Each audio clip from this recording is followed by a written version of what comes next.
Praise the lord. దేవునికి మహిమ కలుగును గాక. ఈ ఉదయకాల సమయాన్ని బట్టి పరిశుద్ధాత్మ దేవుణ్ణి,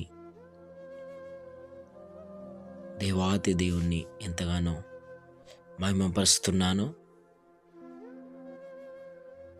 యేసుక్రీస్తు ప్రభు ఈరోజు మనతో మాట్లాడబోతున్నాడు.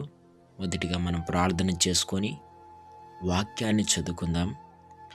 పరిశుద్ధుడా, ప్రేమగల తండ్రి, కృప సమృద్ధి గల దేవా, తండ్రి, గడిచిన దినములన్నీ నీ కృపాక్షేములతో కాపాడి ఈ దినము మాకు ఇచ్చినందుకై స్తోత్రం, స్తుతి చెల్లిస్తున్న ప్రభువా, ఈ ఉదయకాల వాగ్దానము మా అందరితో మాట్లాడి బలపరచు, కృప చూపించమని. అయ్యా, వింటున్నవారు, వినబోతున్న బిడ్డలపైన నీ కృపా, నీ సన్నిధి, నీ కాపుదల దయచేయమని యేసుక్రీస్తు నామములో అడిగి వేడుకుంటున్నాం తండ్రి. ఆమేన్. మనము దేవుని యొక్క వాక్యాన్ని చదువుకుందాం. మనము చదువుకునే ముందు దేవుడు మనల్ని ఏ విధంగా పోషిస్తాడు, ఏ విధంగా నడిపిస్తాడు, దేవుడు మనని చూస్తున్నాడా, దేవుడు మనని ప్రేమిస్తున్నాడా, అసలు ఎందుకు నాకే ఈ అవమానాలు, నాకే ఎన్ని కష్టాలు, నాకే ఎందుకు ఇన్ని బాధలు, నాకే ఎందుకు పిల్లలు లేరు, నాకే ఎందుకు ఇన్ని శ్రమలు అని ఈరోజు సహోదరి, సహోదరుడా, ఈరోజు నువ్వు ఏడుస్తున్న స్థితిలో ఉన్నట్లయితే దేవుడు నీతో మాట్లాడుచున్నాడు. నేను దేవుడు ఎంతగానో ప్రేమించుచున్నాడు. తల్లి మరిచినా, తండ్రి విడిచినా, తోబుట్టువారు మరిచిపోయినా, ఇదిగో యేసుక్రీస్తు ప్రభు మాత్రము నిన్ను ఎడబాయడని ఆయన వాక్యం సెలవిస్తున్నది. ఈరోజు ఒంటరిగా నువ్వు ఏడుస్తున్నావా? ఎవరికి చెప్పుకోలేని బాధలతో సతమతమైపోయిన స్థితిలో ఉంటున్నావా?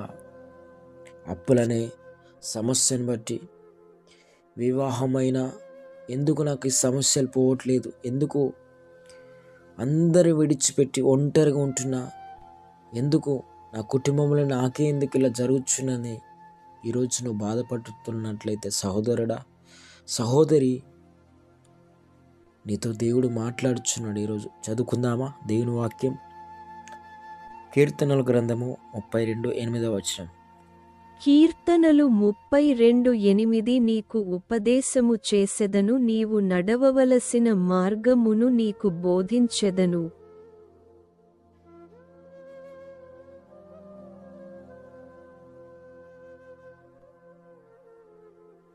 దేవాతి దేవుడు మనతో ఎంతగానో సూటిగా మాట్లాడుచున్నాడు. దేవుడు నీవు మన నడవలసిన త్రోవల్లో దేవుడిని నడుపుతాడట. ఉపదేశము కూడా దేవుడు మంచి ఉపదేశము ఇస్తున్నాడు. దేవుడు నీవు నడవలసిన త్రోవల దేవుడు నడుపుతాడంట. నీకు ఉపదేశం చేసేదని అంటున్నాడు దేవుడు. ఈరోజు నీకున్న పోరాటాలను బట్టి, నీకున్న కష్టాలను బట్టి, దేవుణ్ణి ప్రేమించి దేవునికి దూరమై ఈరోజు ఒంటరిగా స్థితిలో ఉన్నట్లయితే దేవాది దేవుడు నేను ఎంతగానో ప్రేమిస్తున్నాడు. సహోదరి, సహోదరుడా, ఎవరు నేను ప్రేమించినా ప్రేమించకపోయినా యేసుక్రీస్తు ప్రభు నేను ప్రేమిస్తున్నాడు. యేసుక్రీస్తు ప్రభు నేను ప్రేమిస్తున్నాడు. ఎందుకో తెలుసా? ఈ లోకమంతా వెతికినా ఎక్కడ మనకు సంతోషం లేదు. మనం ఎవరు నమ్ముకున్నా మన కష్టాలు, నిందలు రాగానే అందరూ వెళ్ళిపోతారు. కానీ మనము బాధలతో, కష్టాలతో ఉంటే యేసుక్రీస్తు ప్రభు నిన్ను నన్ను చూస్తూ ఉండలేకపోతాడు. ఎందుకో తెలుసా? మనందరి కొరకు, నీ కొరకు, నా కొరకు 2000 సంవత్సరాల క్రితము మనందరి కొరకు ప్రాణం పెట్టి మరణించి తిరిగి లేచి మరలా రాబోతున్నాడు యేసుక్రీస్తు ప్రభు. ఈరోజు నిజంగా నీవు దేవుని బిడ్డవైతే, నిజంగా దేవుడు నాకున్నాడు అనుకుంటే ఈరోజు నువ్వు మారుమనసు పొందు, దేవుని మొదటి ప్రేమను తెలుసుకో. తెలిసి తెలియక చేసిన ప్రతి పాపంలో దేవుని యొద్ద ఒప్పుకో. యేసుక్రీస్తు ప్రభు నిన్ను క్షమించబోతున్నాడు. ఆయన రక్తంలో ప్రతి పాపము నుంచి విడుదల ఉంటుందండి. మీరెవరో తెలియదు నాకు, కానీ యేసుక్రీస్తు ప్రభు నిన్ను నన్ను జగత్ పునాది వేయక మునిపే మనల్ని ఏర్పాటు చేసుకున్నాడు. ఈరోజు మనం ప్రార్థన జీవితం కలుగుందాం, ప్రార్థన చేసుకుందాం. పరిశుద్ధుడా, ప్రేమగల తండ్రి, మా అందరితో మాట్లాడి బలపరిచినందుకే వందనాలు. స్తోత్రం, స్తుతి చెల్లిస్తున్న ప్రభువా. అయ్యా, మాకు జ్ఞానము, చక్కని ఆలోచనను, వివేచన ఇస్తూ అయ్యా మమ్మల్ని నడవలసిన త్రోవలు నడిపిస్తున్నందుకే వందనాలు. స్తోత్రం, స్తుతి చెల్లిస్తూ యేసుక్రీస్తు నామములో,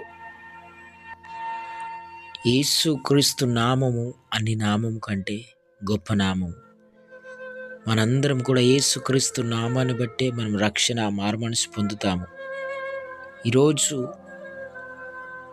యేసుక్రీస్తు నామములో మనం ప్రార్థన చేద్దాం. పరిశుద్ధుడా, ప్రేమగల తండ్రి, మా అందరితో మాట్లాడి బలపరిచి కృప చూపించినందుకు వందనాలు. స్తోత్రం, స్తుతి చెల్లిస్తూ ఇంటున్న బిడ్డలను జ్ఞాపకం చేసుకో, కృప చూపించి బలపరచు, దయతో క్షమించి నీ రక్తముల కడుగు పరిశుద్ధపరచుమని. ఇదిగో నేను నీకు ఉపదేశం చేసేదను, నీవు నడవలసిన త్రోవలు నేను నడిపేదనని మాకు మంచి మాటలు ఇచ్చినందుకే వందనాలు. స్తోత్రం, స్తుతి చెల్లిస్తూ నజరుడైన యేసుక్రీస్తు నామములో మహిమ, ఘనత, ప్రభావం నీకు మాత్రమే చెల్లిస్తూ యేసుక్రీస్తు నామములో అడిగి వేడుకుంటున్నాం తండ్రి. Amen, amen, amen. Praise the Lord. అందరూ కూడా ప్రార్థన చేయండి. దేవునికి మహిమ కలుగును గాక.